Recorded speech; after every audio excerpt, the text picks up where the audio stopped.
नमस्कार दोस्तों, मेरा नाम फराज है और मैं आपको दुनिया भर की वो खबरें लाता हूँ जो भारत के लिए यानी कि हमारे देश के लिए और हम सब के लिए मायने रखती हैं। आज हम बात कर रहे हैं साइबर जासूसी और हैकिंग की। ये एक ऐसा खेल है जो दुनिया भर में चल रहा है और इसमें लोग एक दूसरे को मात देने की कोशिश कर रहे हैं। ये एक डिजिटल युद्ध है जहाँ खतरा हर जगह है और इसके परिणाम भी बहुत खतरनाक हो सकते हैं। साइबर हमले ये ऐसे हमले होते हैं जैसे कोई चुपके से आपके पास आकर आपका बटुआ चुरा ले। जब बौद्धिक संपत्ति यानी आपकी व्यापारिक राज और आइडिया चोरी हो जाते हैं तो ये उस समय की तरह होता है जैसे कोई डांस प्रतियोगिता में सबसे बड़ा इनाम जीतने के बाद चोरी छुपे निकल जाए। इससे दुनिया की अर्थव्यवस्थाओं को अरबों का नुकसान होता है और बैंकिंग, स्वास्थ्य और ऊर्जा जैसी बड़े उद्योग में असुरक्षित महसूस करते हैं। अब बात करते हैं राष्ट्रीय सुरक्षा की।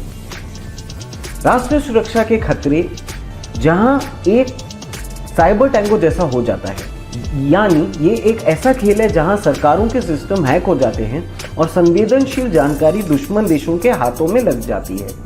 एक अच्छा उदाहरण है SolarWinds हैक, जहां किसी ने पूरी तरीके से सुरक्षा तंत्रों को ही तोड़ दिया और इसके कारण पूरे विश्व में सुरक्षित सिस्टम भी असुरक्षित हो गए।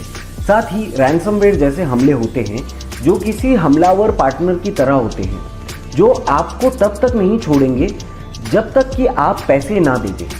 अस्पताल बंद हो जाते हैं, डेटा लीक हो जाता है और लोगों की प्राइवेसी भी खत्म हो जाती है।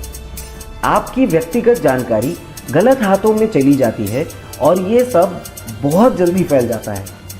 साइबर हमले सिर्फ चोरी करने तक सीमित नहीं होते, कई बार ये राजनीति और हस्तक्षेप के प्रचार में भी माध्यम बन जाते हैं। चुनावों के हेरफेर और सोशल मीडिया पर गलत सूचनाओं का फैलाव भी किया जा सकता है।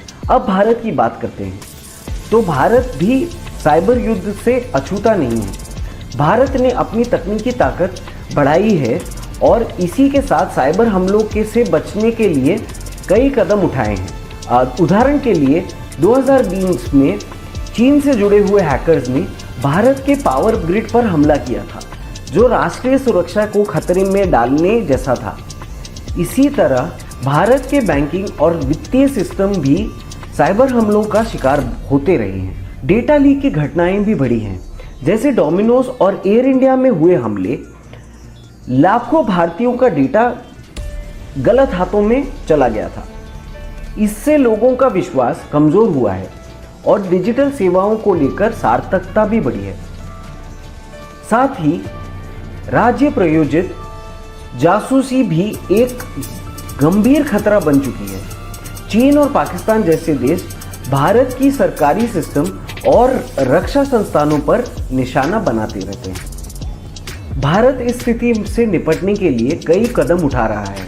सरकार ने नेशनल साइबर सिक्योरिटी पॉलिसी बनाई है और I4C जैसे संस्थान भी सक्रिय रूप से काम कर रहे हैं। सर्टिम यानी भारत की साइबर सुरक्षा टीम किसी भी हमले पर तुरंत प्रतिक्रिया देती है और स्थिति को कंट्रोल करती है। भारत को और मजबूत नीतियों की ज़रूरत है, खासकर महत्वपूर्ण क्षेत्रों में। AI और मशीन लर्निंग के जरिए हम अपने साइबर सुरक्षा तंत्र को और भी प्रभावी बना सकते हैं और अंतर्राष्ट्रीय स्तर पर भी भारत को मजबूत गठबंधनों की आवश्यकता है। अगर भारत इन सभी क्षेत्रों में नेतृत्व करता है तो वो न सिर्फ एक सामान्य खिलाड़ी होगा बल्कि साइबर सुरक्षा के क्षेत्र में एक सितारा भी बन सकता है।